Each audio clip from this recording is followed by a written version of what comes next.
ડભોઈમાં આવેલા ચોથરાપીની દરગાહ સામે તળાવ કિનારે નગરપાલિકા દ્વારા સુએજ ટ્રીટમેન્ટ પ્લાન્ટ પાછલા 10 માસથી કાર્યરત કરવામાં આવ્યો,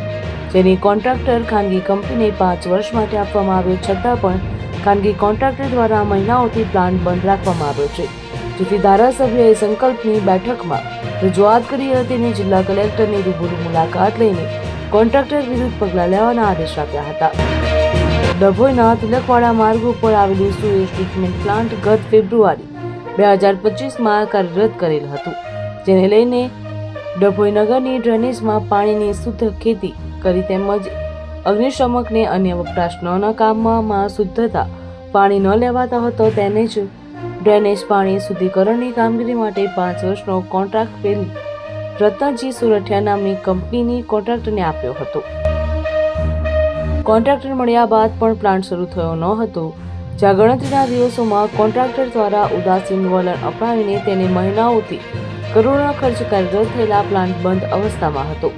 જેથી નગરપાલિકાના પ્રમુખ ચીફ ઓફિસર સહિત ધારાસભ્યએ પણ રજૂઆતો કરવા છતાં પણ કોન્ટ્રાક્ટર દ્વારા ધ્યાન અપાયું ન હતું, જેથી વિફરેલા ધારાસભ્ય શૈલેષભાઈ મહેતાએ સંકલનમાં રજૂઆત કરી હતી, જેની નોંધ લઈને જિલ્લા કલેક્ટર ધામેલિયા સ્થળ નિરીક્ષણ માટે ડભોઈ ખાતે સુએજ પ્લાન્ટ ઉપર આવી પહોંચ્યા હતા.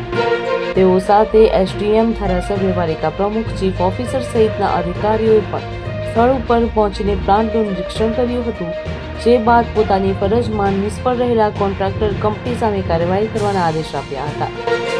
ડભોઈ પાલિકા દ્વારા ડ્રેનેજની સમસ્યાના નિવારણ માટે જુદા જુદા વિસ્તારોમાં કુલ 5 પમ્પિંગ સ્ટેશન બનાવવામાં આવ્યા છે,